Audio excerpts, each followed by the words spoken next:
proposta que tramita na Câmara e depois vai para o Senado pretende mudar a classificação do feminicídio de agravante no Código Penal para tipo penal. Pela proposta, a pena mínima passará de 12 para 15 anos de prisão.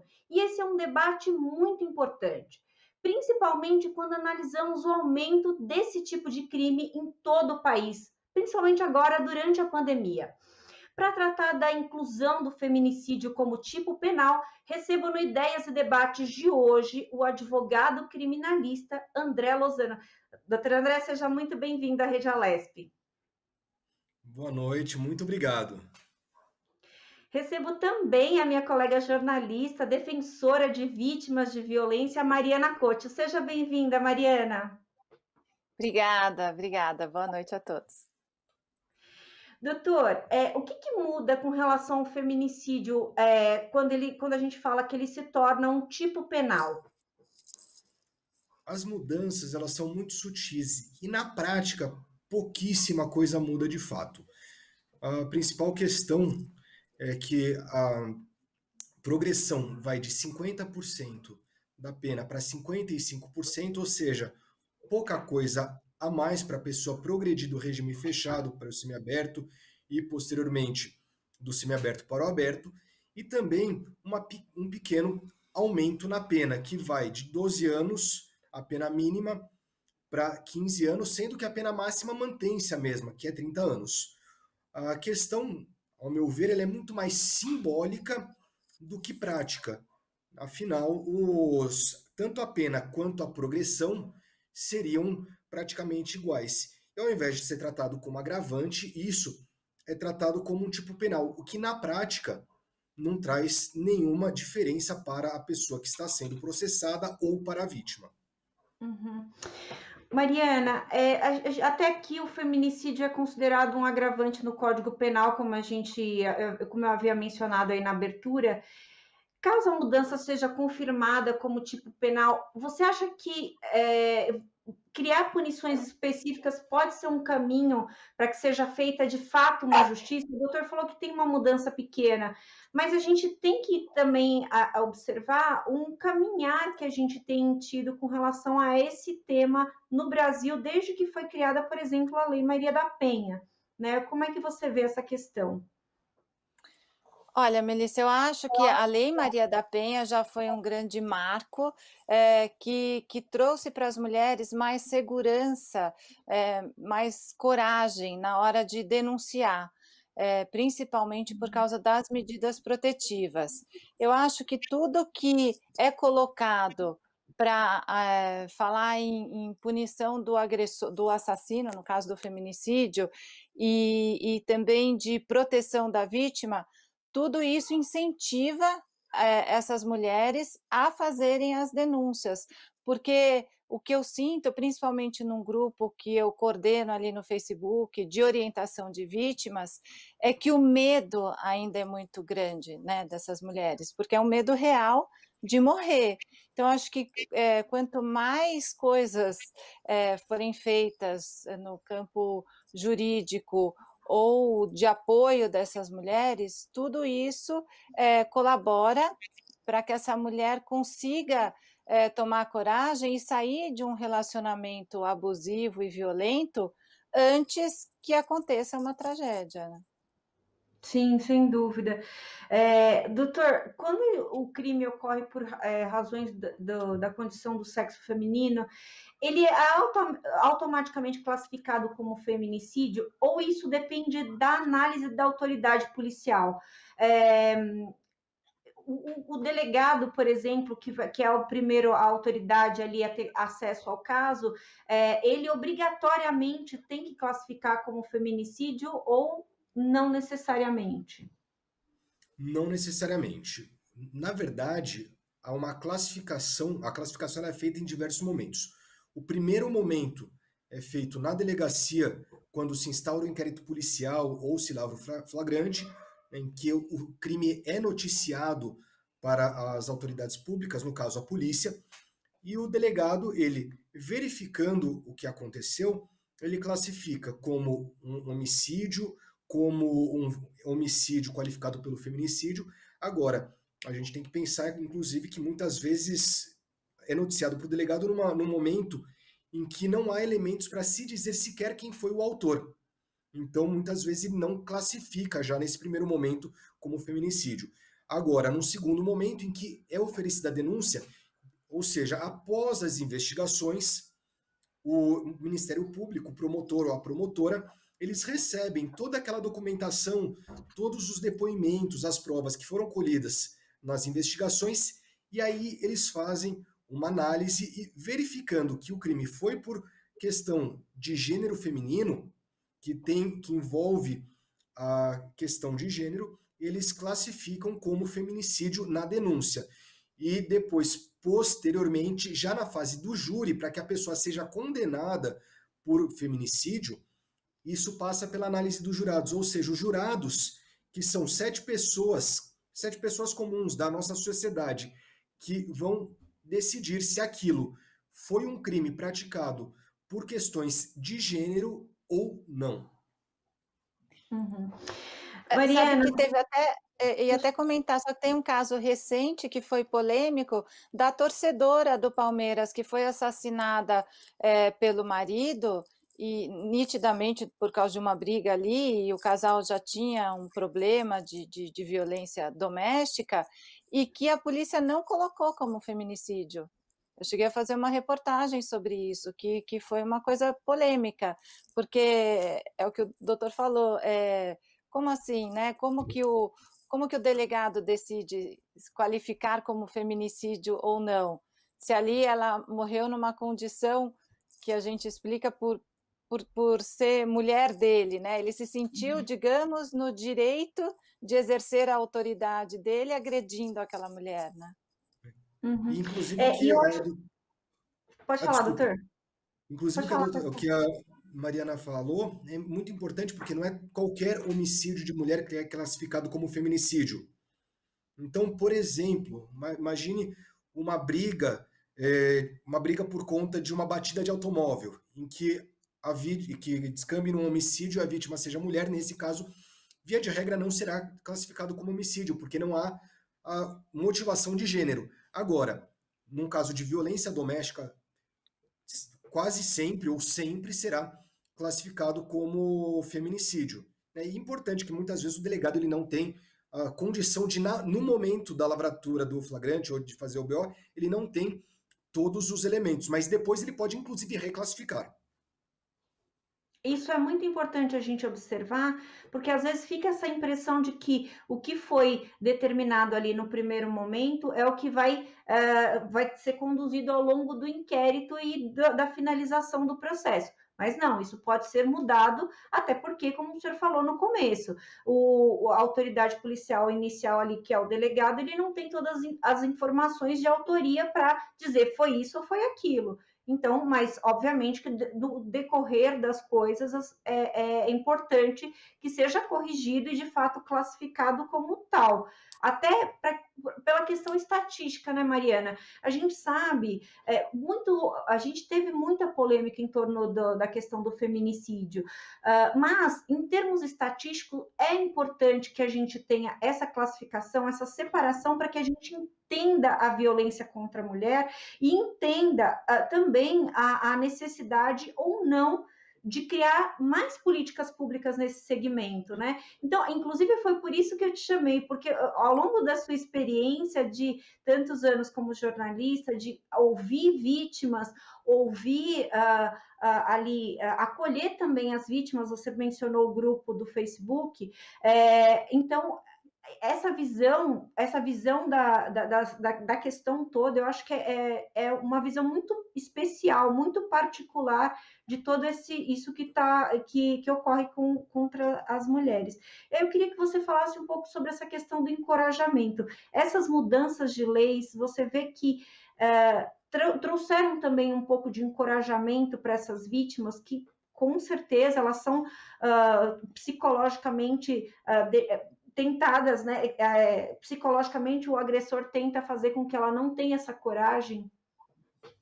É importante lembrar que tem a lei do feminicídio também, né, a lei Maria da Penha é anterior, e a lei do feminicídio deve ter uns 5 ou 6 anos, o doutor André pode me corrigir, que veio para reforçar e também eu acho que não só, para como, chamar atenção mesmo, reforçar, né, a questão da punição desse homem que mata a sua mulher, da mulher que morre por uma condição de ser mulher, desse homem que se sente, digamos, dono dela, e a gente sabe que já vem de um relacionamento abusivo quando isso acontece, mas tudo isso também surte um efeito não só na vítima, mas na sociedade. A sociedade precisa se conscientizar dessa situação de uma mulher que sofre violência doméstica, porque essa mulher ela está ali refém da própria vida.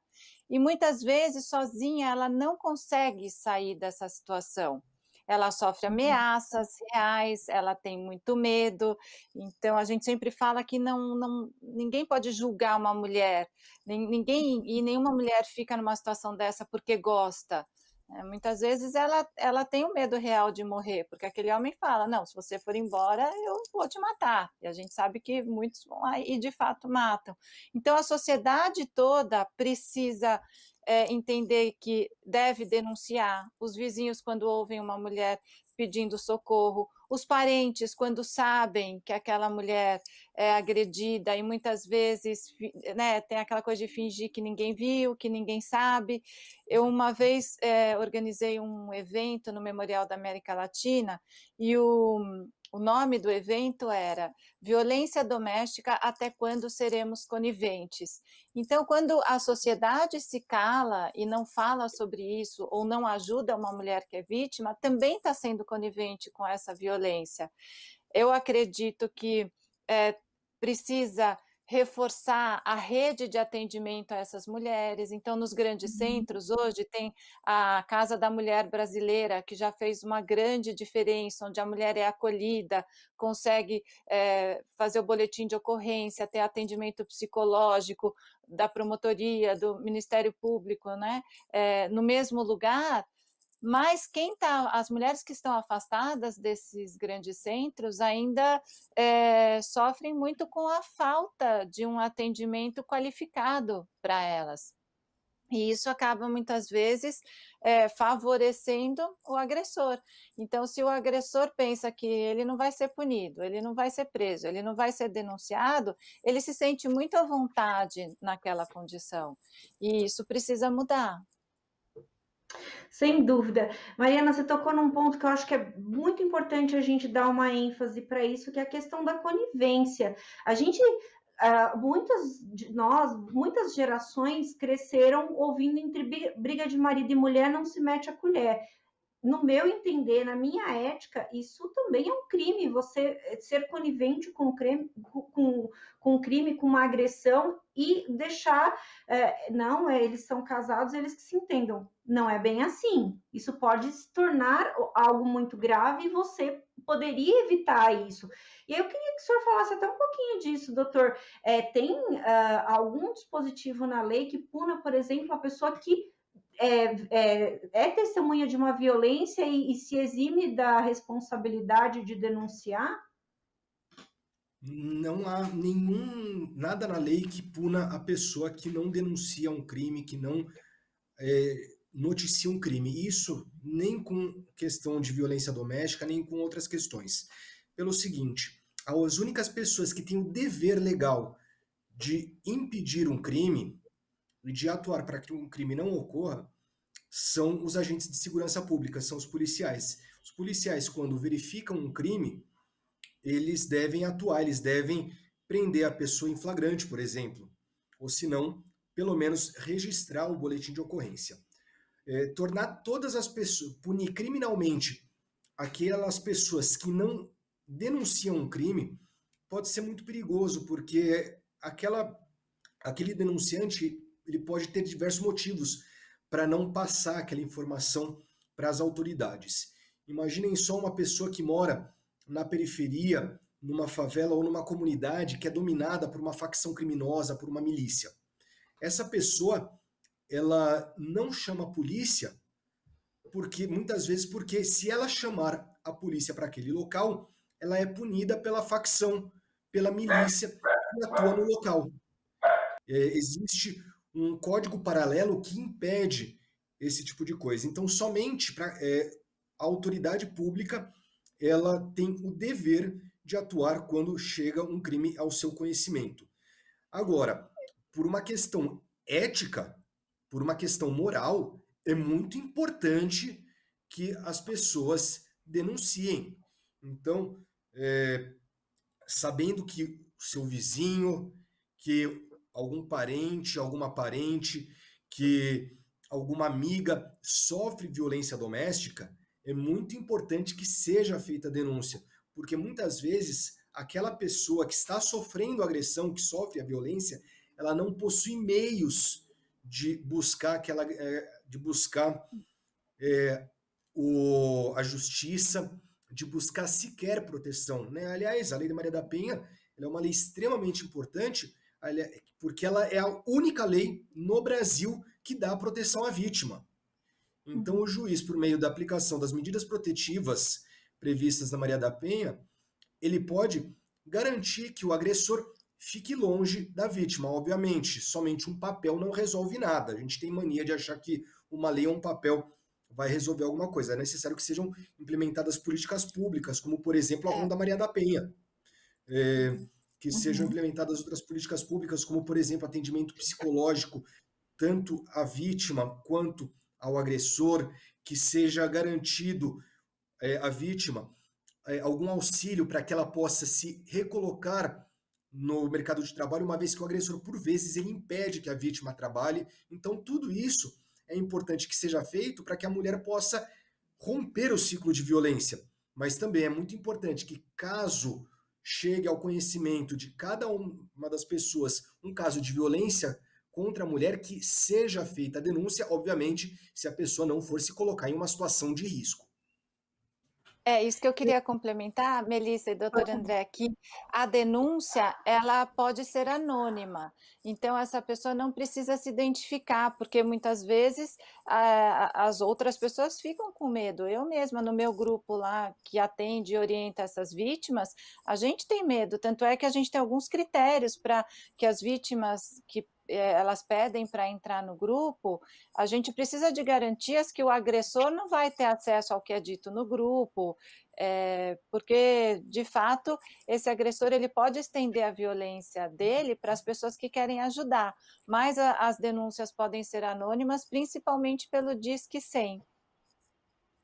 Sim, é muito bem lembrado, Mariana, que você falou agora, e também essa questão da ética, eu acho que é o básico, né? A gente ter se tivesse acontecendo com você, você gostaria que as pessoas te ajudassem. Então, faça com o outro, como a Mariana bem observou, pode ser de uma maneira anônima. Existem esse grupo que a Mariana acabou de mencionar, é um grupo de apoio a vítimas de violência. A grande maioria são mulheres lá, mas existem homens e alguns, por alguns motivos, né, Mariana? E aí. Na verdade, só explicando que só entram mulheres vítimas, porque as mulheres vítimas têm muito medo quando olham que tem algum homem, porque ficam desconfiadas. Tem alguns homens, sim, como você mencionou, mas são voluntários, normalmente psicólogos, psiquiatras, advogados ou promotores que estão ali como voluntários para orientar. Mas o grupo é para atender mulheres vítimas de violência. Chama grupo. Fala. Eu já ia até completar sobre isso, porque realmente a função desses homens dentro do grupo é muito específica, justamente porque é super compreensível. Essas mulheres estão numa exposição emocional gigantesca, e é obviamente que o maior acolhimento que pudermos fazer, né, é importante, é importantíssimo, né? Então, bacana, muito bacana.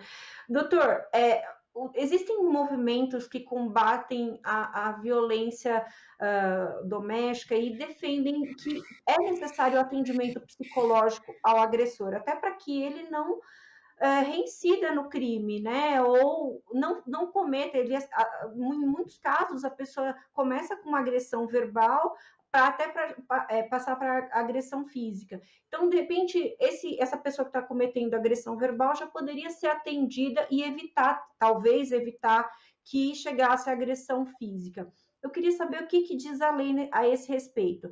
Esse atendimento está previsto em lei ou não está previsto em lei? Existe alguma ressalva?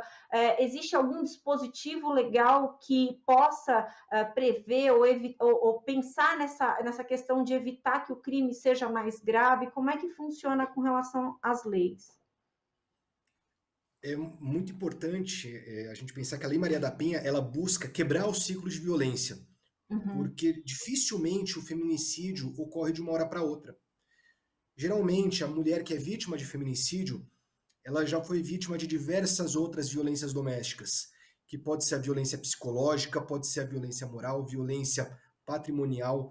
Então, muitas vezes, o homem ele começa com aquele ciúmes besta de ai, mas você vai falar com esse seu amigo? Né? Essa roupa, né? Vai usar essa roupa, começa a restringir. E muitas vezes a própria mulher ela fala assim, ai que bonitinho, ele tem ciúmes de mim. É uma coisa que a nossa sociedade confunde ciúmes com amor, né? E possessão com amor, não é, possessão não é amor. Isso é importante a gente saber. E isso vai aumentando gradativamente. Até que se chega, muitas vezes, no feminicídio. Então começa com a proibição de usar determinadas roupas, falar com determinadas pessoas, proibição de trabalhar, o homem começa a agredir a esposa ou a companheira, até que acaba descambando para um homicídio praticado contra a mulher, que seria um feminicídio. A Lei Maria da Penha ela busca fazer o quê? Garantir que isso seja rompido. Então, existem medidas protetivas que impedem que o agressor se aproxime da vítima, que mantenha contato com a vítima. E uma coisa muito, muito importante, também prevê que o agressor ele tenha acesso, ele seja obrigado, não só tenha acesso, mas seja obrigado a frequentar programas para que ele também tenha um tratamento psicológico, para que ele também entenda o seu papel, entenda que ele está, de alguma forma, agredindo a sua companheira, agredindo a sua esposa.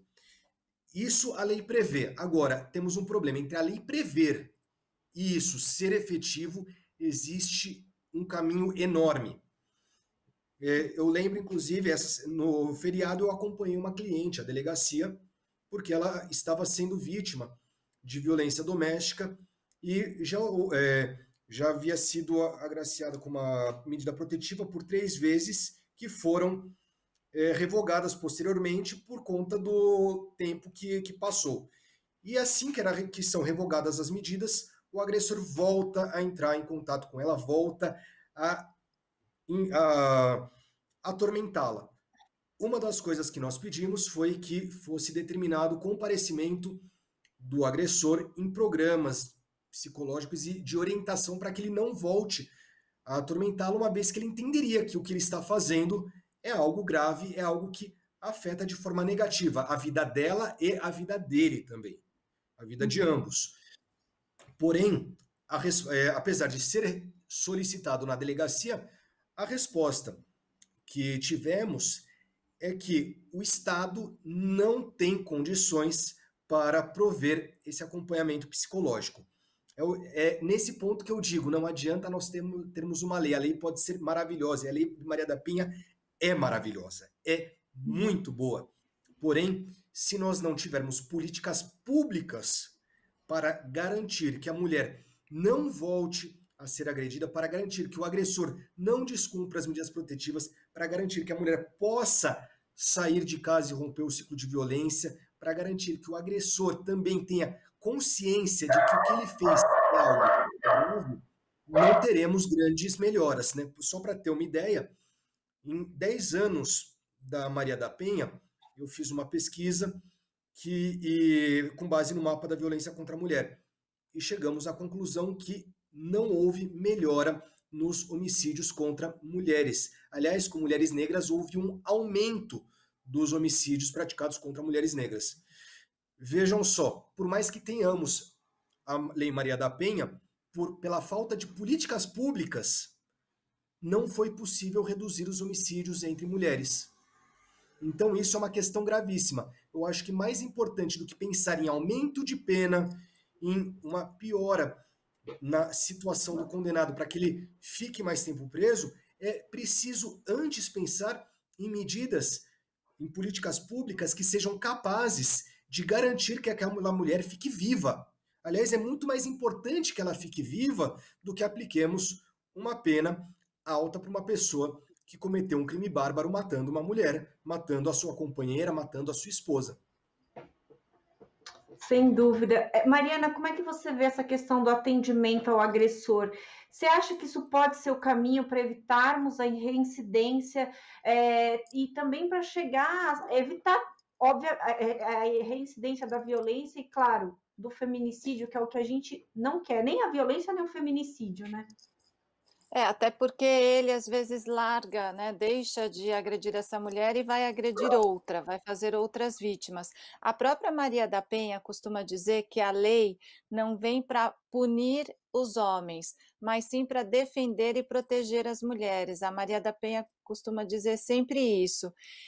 Esse é um tema polêmico, principalmente ali no grupo, porque na prática o que a gente nota é que, infelizmente, uma vez agressor, sempre agressor. A mulher, ela tende a acreditar que ele vai melhorar, que ele vai parar de agredir, que ela vai voltar a viver bem com ele, e os históricos todos das vítimas mostram que ele sempre volta a agredir.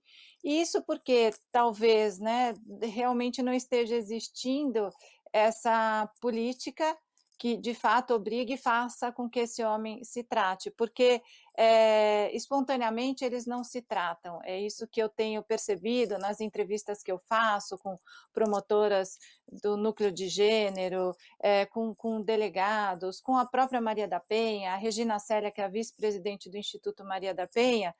O que acontece é que, e foi uma surpresa para mim até quando um juiz disse que quando esse homem aceita se tratar, existe a chance, sim, dele melhorar e dele deixar de agredir pelo menos outras mulheres dali para frente, mesmo que ele não volte a se relacionar com aquela.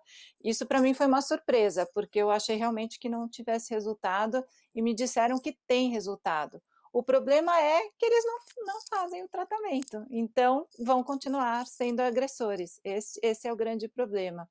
O doutor André citou muito bem a questão da medida protetiva e de ter políticas públicas para fazer com que as medidas protetivas sejam cumpridas, e nesse sentido, as guardas civis, né, a Guarda Civil Metropolitana de vários municípios, eles fazem essa ronda que tem vários, Guardiã Maria da Penha, aqui em São Paulo tem, que até a comandante Elza Paulina liderou, Elza Paulina de Souza, a Guardiã Maria da Penha, né?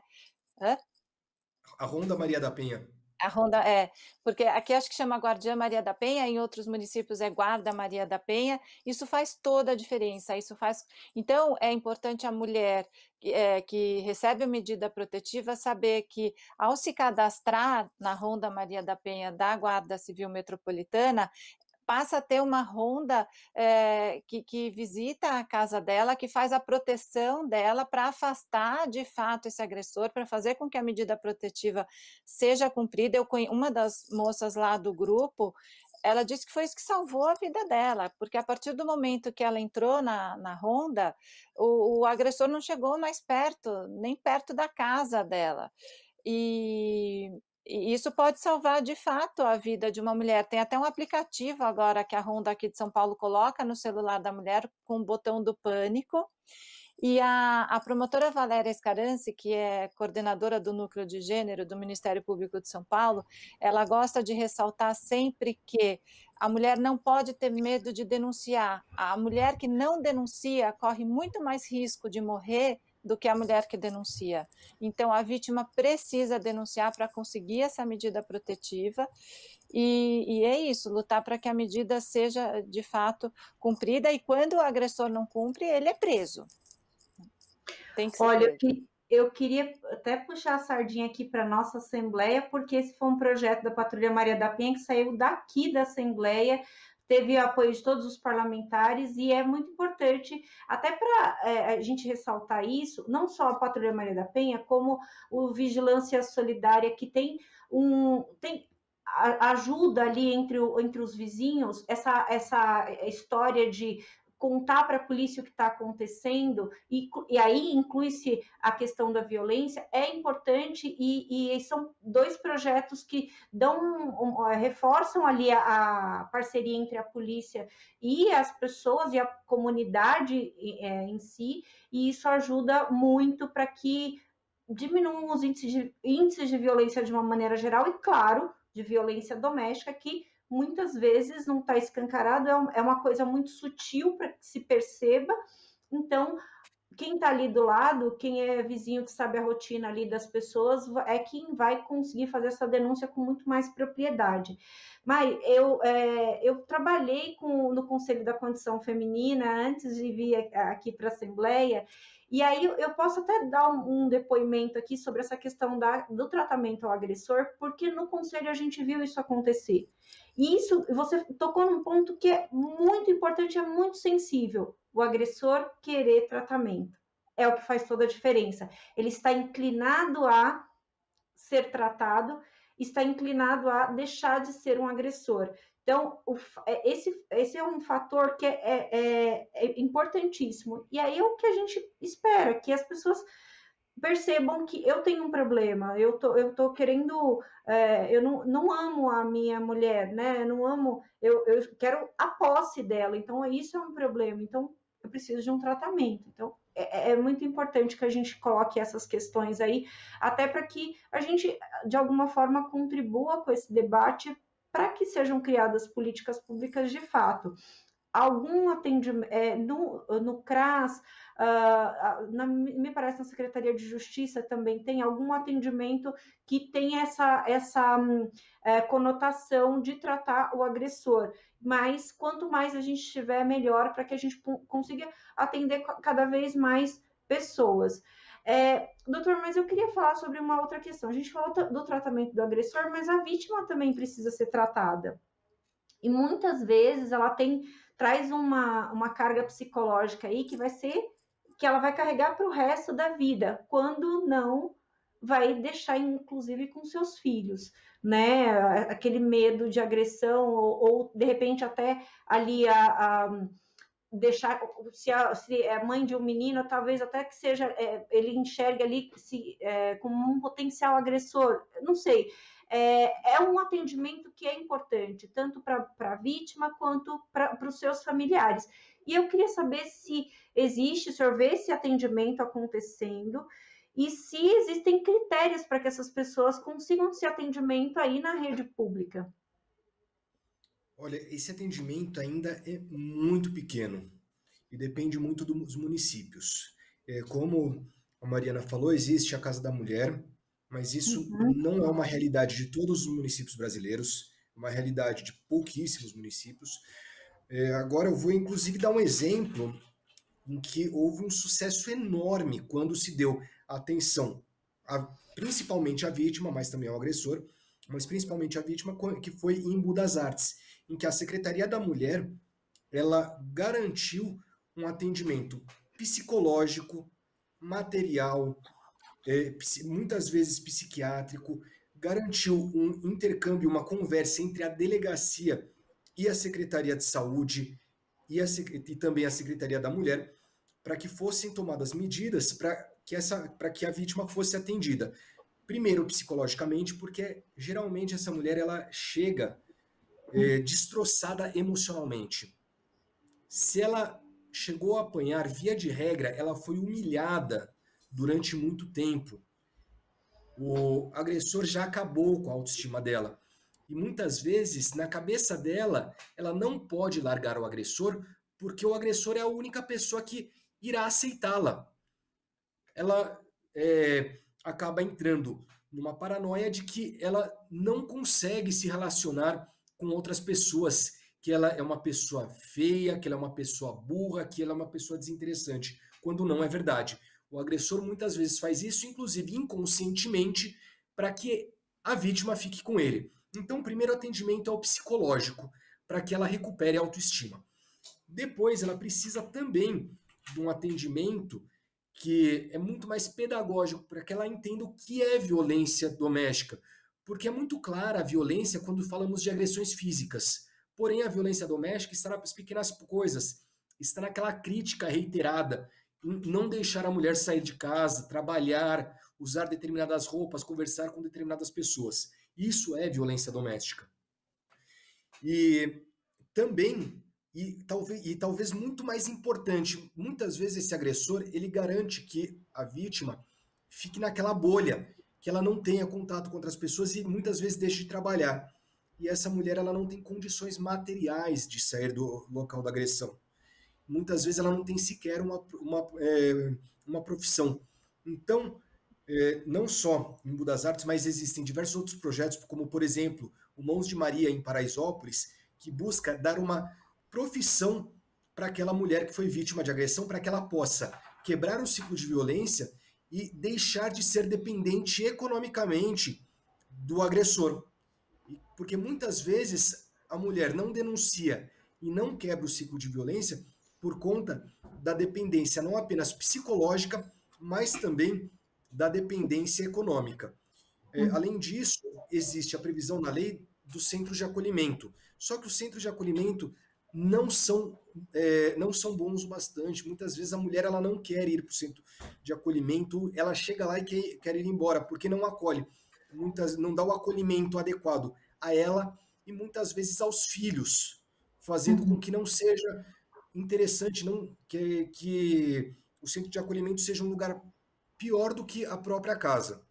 Então, isso são questões que devem ser melhoradas, deve ser investido em centros de acolhimento, e projetos que tratem não apenas o psicológico, mas que também tratem a questão profissional da mulher e garantam que ela consiga quebrar o ciclo de violência, conseguindo a própria subsistência, uma vez que o marido ou o companheiro muitas vezes retira essa subsistência dela para garantir a proximidade, garantir que ela não saia da sua casa. Sim, muito importante essa observação, doutora. Eu acho que acho que nos tempos atuais um pouco menos, mas a gente viu já nos anos 80, 90, muitas mulheres se submetendo a uma violência muito em função disso, da questão econômica.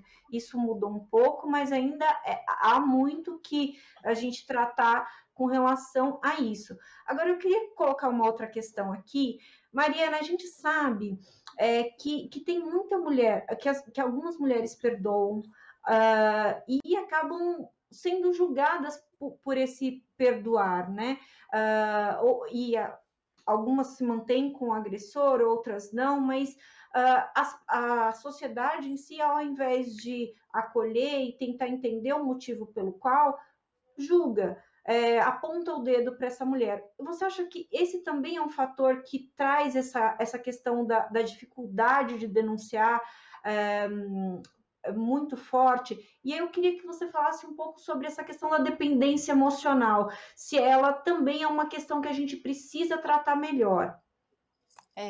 Eu acho que tudo que essa mulher não precisa é ser julgada, porque ela já foi humilhada, agredida, isolada, então ainda vem a sociedade e julga essa mulher. Eu, inclusive, fiz parte de um trabalho ali do UOL, a gente formou uma cartilha para a cobertura de gênero, para que os jornalistas tenham essa sensibilidade, porque às vezes até o jornalista entrevistando uma vítima dessa acaba julgando essa mulher.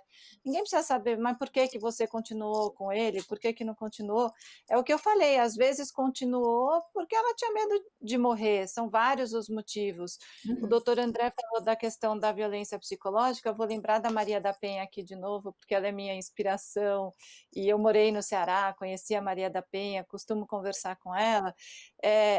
Uma vez ela me disse que a violência psicológica, muitas vezes, é pior do que um tapa na cara. E aquilo me marcou, e de fato, porque às vezes um tapa na cara, ele deixa uma marca que mostra para você que você está sofrendo violência. Um apertão deixa uma mancha roxa que mostra, que fica evidente para a própria vítima. Agora, a violência psicológica, a vítima demora para entender que está sendo violentada. Então, às vezes, ela leva anos para entender isso. E o agressor vai minando de uma maneira que, quando ela percebe, ela está isolada do mundo, ela está afastada da família. Então, esse julgamento muitas vezes vem da família, porque vão dizer: ah, mas eu falei já para ela se separar, e aí voltou com ele. Aí, e a mulher, até ela se separar.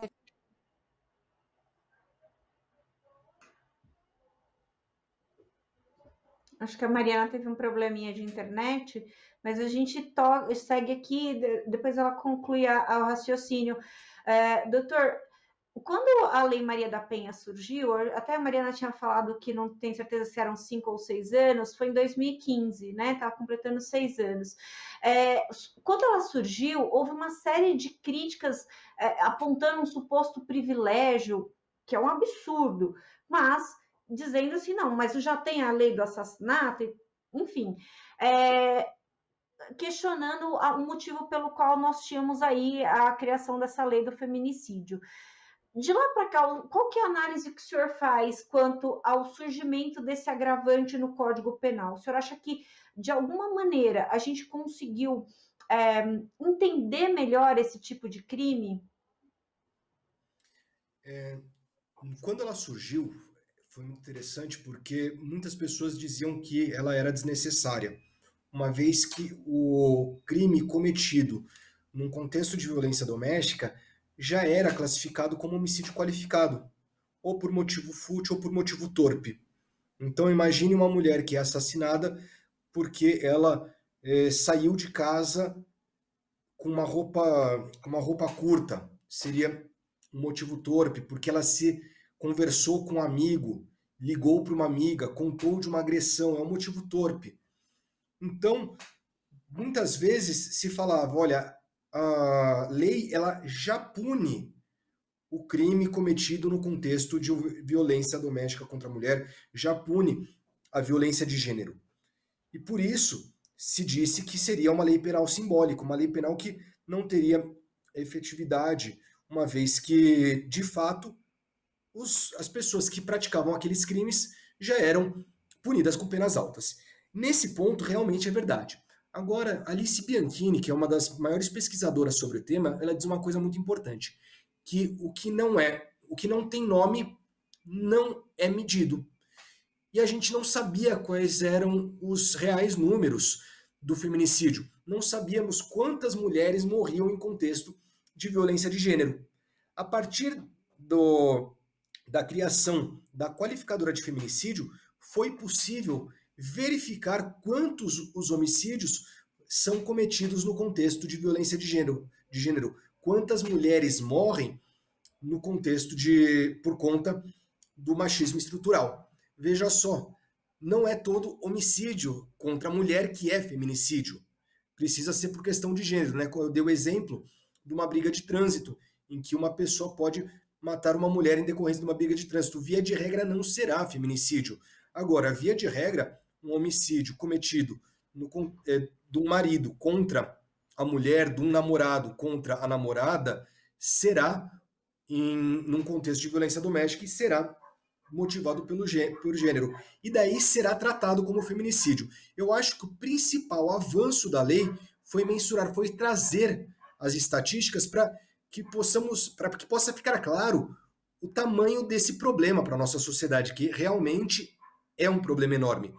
Agora, em relação à punição, realmente as críticas faziam justiça, uma vez que já eram punidos da forma adequada. Agora, eu acho que houve um avanço, porque a partir das estatísticas é possível traçar políticas públicas mais claras e mais eficazes. Entender melhor a questão, né, doutor? Essa eu acho que é uma grande. Para a gente, por exemplo, como jornalista, é claro que a gente não quer ter esse tipo de notícia, mas ter essa estatística mais mais clara é muito importante. E eu acho que, obviamente, que para a autoridade policial, para os advogados, para quem trabalha, para a política, para entender a necessidade, a real necessidade, a classificação tem uma importância, uma relevância muito grande. Agora, eu queria que o senhor fizesse uma análise comparando a Lei Maria da Penha com a legislação que pune agressão em outros países. A Lei Maria da Penha, não, as legislações que a gente tem aqui, tanto do feminicídio quanto da Maria da Penha, isso comparado a outros países. Algumas pessoas falam que a gente tem uma lei bastante avançada, e eu queria que você falasse, isso de fato a nossa lei é bastante avançada, ou a gente pode ainda aprimorar, ainda tem algo a aprimorar com relação a isso? A nossa lei, ela é tida como uma das 3 melhores do mundo em relação à defesa da mulher, a Lei Maria da Penha. A nossa legislação, ela fica ao lado da legislação do Chile e da Espanha, quando a gente fala em proteção à mulher. A nossa lei é boa. Aliás, a nossa lei é muito boa. O grande problema é que não existe política pública. Não adianta a gente fazer uma lei e achar que por um passe de mágica os problemas vão acabar. Se nós quisermos combater a violência doméstica contra a mulher, se nós quisermos combater o feminicídio, nós temos que adotar políticas públicas que vão desde o ensino fundamental para ensinar às crianças o que é violência de gênero, o que é violência doméstica. Temos que fazer programas que passar na TV, assim como foi conscientizado sobre o uso de tabaco e de bebida, que é conscientizado sobre o uso de drogas. Nós temos que conscientizar por meio de programas de propagandas na televisão, por meio de campanhas governamentais e também por meio de políticas públicas que visem defender a mulher para que realmente isso seja efetivo. A nossa legislação ela é muito boa, ela realmente traz mecanismos que, se amparados em políticas públicas, são eficazes na proteção da mulher. Agora, um simples papel dizendo que o agressor não pode se aproximar da vítima não vai impedir por si só que o agressor se aproxime da vítima. É preciso que haja a Guarda Maria da Penha, que haja a Ronda Maria da Penha. É preciso que esse agressor seja educado para que ele entenda o mal que ele faz a outras mulheres. Muito bem pontuado pela Mariana. Muitas vezes o agressor ele não faz apenas com aquela mulher. Aliás, na minha atuação profissional, eu vejo que os agressores eles têm um histórico de violência com diversas companheiras. Então, se ele não busca tratamento, provavelmente ele vai agredir outras companheiras e eventualmente vai matar outras companheiras. Então é importante que não apenas a vítima seja o foco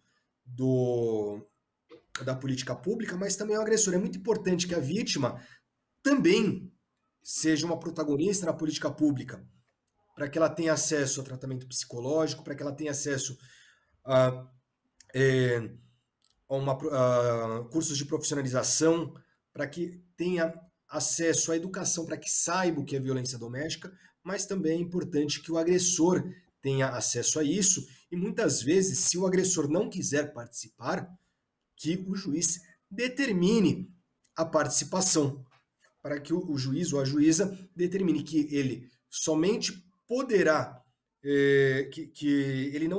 para que ele não fique preso, ele participe de um programa de reeducação ou de um programa psicológico, de atendimento psicológico, para que ele se trate, porque isso é algo que faz mal para a companheira, para a esposa, mas é algo que também faz mal para ele. Uhum. Mariana voltou. Bacana. Desculpa, gente, coisas de home office, entrevista remota. Super compreensível, Mariana, fique tranquila. O doutor estava comentando aqui conosco sobre essa questão da instituição da lei do feminicídio, que foi muito questionada na época. A lei é de 2015, você estava perguntando se 5 ou 6 anos, a lei é de 2015, e obviamente que criar no meio jurídico brasileiro o nome feminicídio faz com que a gente enxergue o problema de uma outra forma e crie, obviamente, que políticas públicas para combater ali essa questão. A gente já está com o tempo encerrando, eu fiquei só te esperando, mas eu queria, Mariana, eu sei que a Mariana, para quem não sabe, ela é a apresentadora do Papo de Mãe, que é um programa para crianças, e eu queria que você falasse sobre as crianças para a gente encerrar nesse contexto, porque a gente sabe que a criança está ali enxergando tudo o que está acontecendo, obviamente que não, muitas vezes não está participando daquela situação de violência, mas ela respinga nela de alguma forma. Eu queria que você falasse sobre a questão da criança para a gente encerrar o programa. O Papo de Mãe fala da criação dos filhos, né, em todas as idades, e o que a gente sabe é que quando uma mãe é vítima de violência doméstica, os filhos também são vítimas de violência doméstica. E muitas vezes eu quero falar com essa mãe que é vítima, que sofre e que acaba ficando no casamento, achando que isso vai ser melhor para os filhos. O que a gente diz para ela é que não, para nenhuma criança é bom estar numa casa onde ela vê o próprio pai, muitas vezes, agredindo a mãe. Então, mesmo que a criança não seja agredida diretamente, ela é indiretamente, porque ela está vendo a mãe dela sendo agredida. Eu tive um programa numa rádio, uma época, e um programa feminista, acima de tudo, e a gente falava muito de violência doméstica e tinha participação dos ouvintes, e ligavam muitos homens adultos contando do seu trauma de infância de ver o pai batendo na mãe. Então, é um trauma que fica para sempre. E o Instituto Maria da Penha faz um levantamento, uma pesquisa desses órfãos da violência, porque quando uma mãe é assassinada, esse pai muitas vezes vai preso ou foragido e ficam os órfãos. Então são muitos órfãos da violência, porque cada uma mãe assassinada, às vezes tem 2, 3, 4, 5 órfãos. Isso é muito grave. Então no Papo de Mãe a gente fala de todos os assuntos que envolvem a criação dos filhos e fala também da violência doméstica, porque é uma ferida da nossa sociedade, a gente precisa tocar nesse assunto para combater, e principalmente combater o machismo que ainda impera na nossa sociedade. A violência doméstica ela é resultado de uma sociedade machista, de um homem, como a gente já comentou, que se sente dono daquela mulher, sendo que a gente não fala mais em pátrio poder, é poder familiar, os homens e as mulheres têm os mesmos deveres, as mesmas obrigações, os mesmos direitos na família. E acho que a gente poderia ficar horas falando sobre isso. Eu fiquei muito assustada quando recentemente notei no Instagram grupos feitos por jovens chamados antifeminismo. Eu acho que isso mostra que nós temos muito trabalho pela frente. Quando tem jovem dizendo que tem que ser contra o feminismo, quando o feminismo quer defender a vida das mulheres, e esses grupos chegavam a dizer que feminicídio é uma coisa inventada. Acho que a gente deixou muito claro aqui que o feminicídio é gravíssimo e que nós precisamos, sim, lutar pela vida dessas mulheres. Muito bem, Mariana. O que você acabou de falar é para a gente refletir, guardar no coração e refletir. Bem importante essa mensagem final, até porque o conceito do feminismo é bastante distorcido pelas redes sociais e isso precisa mudar, é uma questão de educação, né? Então, às vezes as pessoas colocam o feminismo como o contrário ao machismo, e não tem nada a ver uma coisa com a outra. Então, é um conceito que a gente precisa. O feminismo busca o direito da mulher, direito de viver, né? A gente pode falar até nesses termos. Então, ter esse entendimento é importante para que a gente consiga evoluir como sociedade e que esses casos que a gente vem enfrentando, e a gente não está enfrentando ali só em matéria de jornal, a gente enfrenta isso na nossa rua, do lado da nossa casa, nosso vizinho. Então, se a gente, ou com as próprias pessoas que estão assistindo, então, se a gente não se unir como sociedade para coibir esse tipo de violência, ela vai continuar acontecendo debaixo dos nossos olhos e tantas mulheres vão acabar morrendo e tantas crianças vão ficando órfãs por aí. Muito bem, muito obrigada pelo privilégio desse debate tão importante. Doutor André, muito obrigada pela sua disponibilidade. Mariana, muito obrigada, sempre sua fã, com certeza. Muito obrigada a ambos pela oportunidade da gente debater e conversar sobre esse assunto que é de todos nós. Obrigada, doutor. Obrigada, Mariana, obrigada. Esse foi mais um Ideias e Debates. A gente falou da inclusão do feminicídio como tipo penal. Eu recebi aqui no programa a Mariana Couto, que é jornalista, também ativista das causas feministas e contra a violência. O doutor André Lozano, que é advogado criminalista. Você fica agora com a programação da Rede Alesp e você pode rever esse programa e outros programas da Rede Alesp nas nossas redes sociais. Obrigada pela sua companhia e até a próxima.